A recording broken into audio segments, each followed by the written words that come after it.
Hi, this is Alex from phpacademy.org and back with another video for the new Boston. Now in this tutorial we are going to go on from our previous tutorial where we installed XAMPP for Windows. Now that we're at this stage where we've installed XAMPP, we've accessed localhost, we've tested that phpMyAdmin works, so we've run our MySQL databases for when we look at databases a lot later on, and we've also brought to attention the XAMPP control panel here, which allows us to start and stop particular services. And the services that we've focused on are Apache and MySQL because these are two that we're going to use most frequently. Okay, so now this tutorial is basically going to cover how to create your first PHP file, and we're going to do some little bit of output in it, nothing major because we have other tutorials explaining output and the PHP info function as well. So have a look at the other tutorials and you'll find some great information on that. Okay, so let's go ahead and we need to think about opening up this folder here. Let me just bring it into view. This folder here called XAMPP, and this is at c:\\XAMPP by default. Depending on how you installed your XAMPP installation, depending on how you ran the installation, this might be different, but by default it's c:\\XAMPP or whatever drive you've installed it to. So replace this with your drive letter. Okay, so in here we've got a few folders you can see, some of which are useful to us, some of which are not. We have our PHP installation folder, which contains all our DLLs, php.ini, so let's find that. We've got php.ini here, etc, etc. So there's another tutorial on php.ini, so go and check that out. Okay, so htdocs is the folder that I want to focus on in this tutorial because we're going to be creating our first file. Now inside htdocs, at the moment it's a bit of a mess for me, I've got a few files in here, but we want to create our PHP file in here. So let's just open up our browser. So you know now that we access our website from, or our local server from localhost.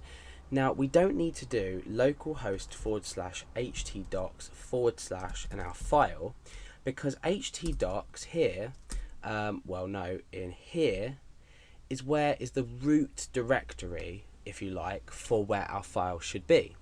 So let's go ahead here and I'll create a new text document, and I'm going to call this my first file.php. Now in Windows I have extension naming enabled, so I can automatically name my extension, but if you can't do it this way, you can see I've got, if you change your file name extension, blah blah blah, click yes, and that's changed now to a PHP file. Now this C icon you see is my text editor, my default text editor, and my default text editor is context. So usually, you might have Notepad as your default text editor, but I recommend, if you're going to start learning PHP, download a good text editor. I use Context. I've always used Context and I prefer it. However, some people prefer to use Notepad++ or even just Notepad. And I mean, there are many out there that you can use, depending on what platform you're in as well. You might be running a Linux system, so you may have different text editors available to you. So I've created this file like this. Now what you can do is, let's delete that and let's go over to my text editor. So I've got my text editor open here. I'm going to create a new file, and I'm going to save this. I'm going to go save as, and I'm in my htdocs folder here. So I'm going to type my first file.php, and then down here I'm going to save as type all files to make sure that the extension's read. Now watch what happens to this just up here, this text files bit here, when I click save. So let's get this into view as well. I'm going to click save, and you can see that's automatically changed syntax highlighting for my file. So if now the PHP extension is applied, we can see that file's been created there for us. The extension has been applied, and now syntax highlighting has been turned on. Now syntax highlighting, if you've ever programmed before, you'll know, highlights specific parts of the syntax, so constructors, variables, string data and integers, things like that.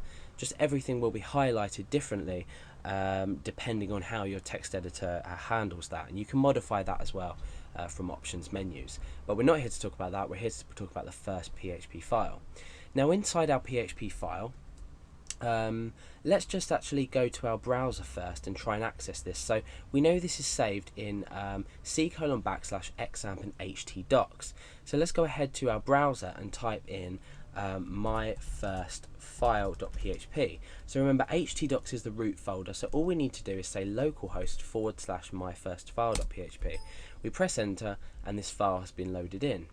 Now, because it's a PHP extension, you might think that you can't put HTML data in, but we can in fact write data into here and just either plain text or HTML, and when we refresh, that's displayed on the page. So you can see now that we're accessing our files like we would on a normal server.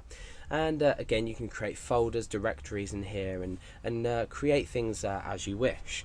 So to create the first PHP file, we've done this, and our tags look like this. You'll notice that we have a less than sign, a question mark, PHP, and then we end on a question mark in here. So that's very similar to how we open up and close HTML. So we open up tags like that and end tags like that.